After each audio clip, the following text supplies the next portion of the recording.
I'm going to be super blunt to anybody watching right now. And Ray, if you think that I'm wrong, I trust that you will jump in. No one is coming to save anybody. And that's the hard truth. And if I look at history, and even if I listen, which I have listened to literally every word said on the subject publicly anyway, that this is just going to suck. Like, there is going to be a level of brutality that most of us have not experienced in our lives. Companies are going to go under. People are going to lose their jobs. There are going to be people that are going to struggle to find their next meal. The same things happen over and over again through time for basically the same reasons.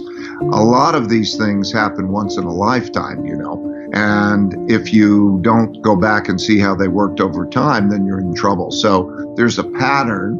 I could describe the pattern, but there's a pattern that happens over and over again, and we're in a particular spot in the pattern. And then to understand it, not just because it happened before, but to understand mechanistically how it happens, and then one has a sense of how to deal with it.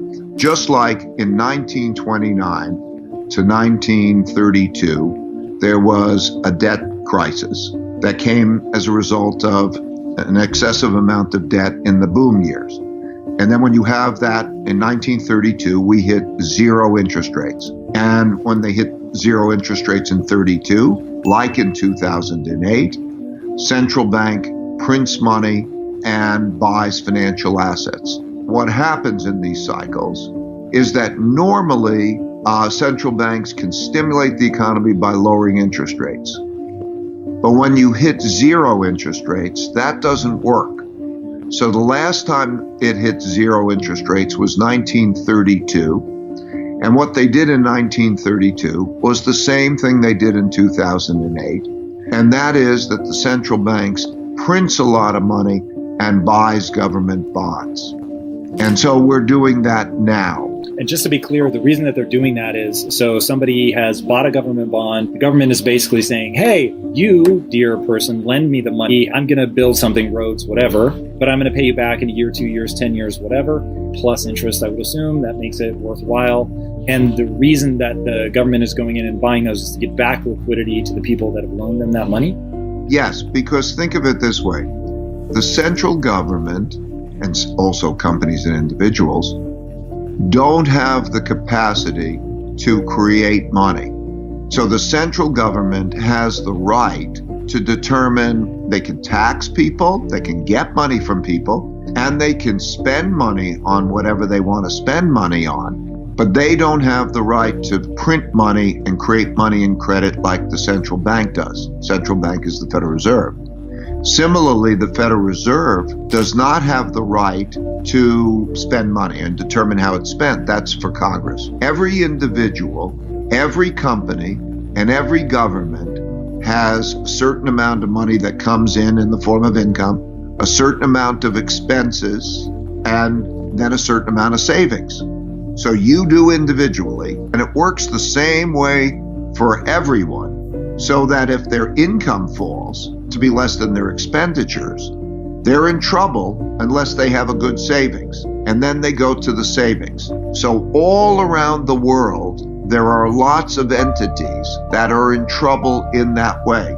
So the government, the two parts of the government, the U.S. government, they have to give money, and so they print money. We call it print. There's not even paper much. It's digitally create money, and then that comes in the form of loans. Okay, so basically they're digitally creating money, which they're allocating to the government, and then the government is deciding how to disperse those funds? Yeah, the Federal Reserve will buy government bonds, so it's a transaction of buying it, and they will also buy private bonds.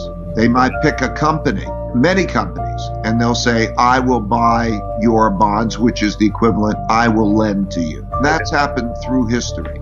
So what we're going through is the same process as happened in the 1930 to 1945 period. What can the average person take away from that? They don't have bonds. They don't think like that. They may not even understand what their 401k is, or they may not even have a 401k. So how do they navigate this? Is it just head down, do your best to weather the storm, or is there actually something that they can learn from the historical perspective and move on now to make this easier for them? Yeah, it's the same for every individual, same for every company. If you understand this, then you understand, well, there are three things. The first is look at your income, your expenses, and your savings, and then do a stress test so that you get yourself secure.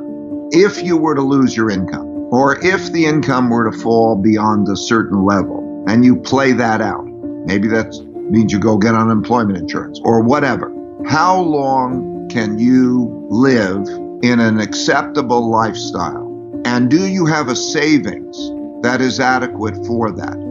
Okay, so what you do is you calculate, if I lived in a simpler lifestyle and I had this amount of earnings, how many months or years could I live acceptably? What countries or what periods of time has going through this kind of crisis been managed well so that we come out the other side with as little sort of pain and suffering as possible?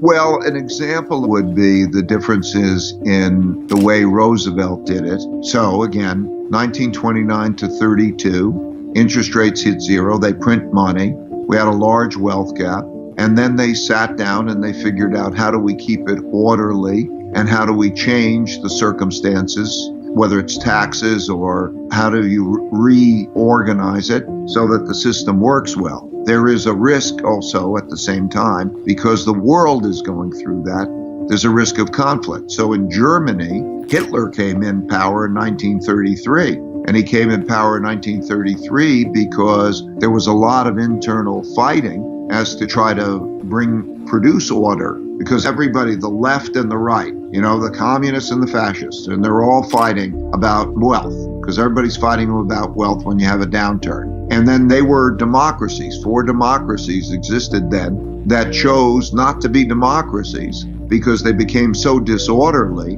that they wanted some strong leader to take charge and run the country. And then, of course, we had a bunch of those types of leaders, and then they had a war. That's how World War II happened. So when you look at that, that's kind of the political landscape. But back to the average man in terms of his finances, I would say the important thing is those 3 elements: to have a plan, and maybe to have a plan with both your family. What's the importance of education in, when we start thinking about protecting successive generations?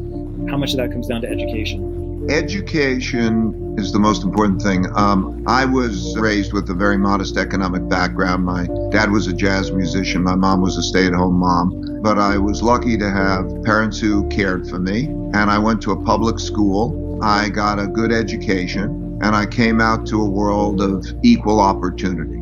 And I believe that those are fundamental necessities.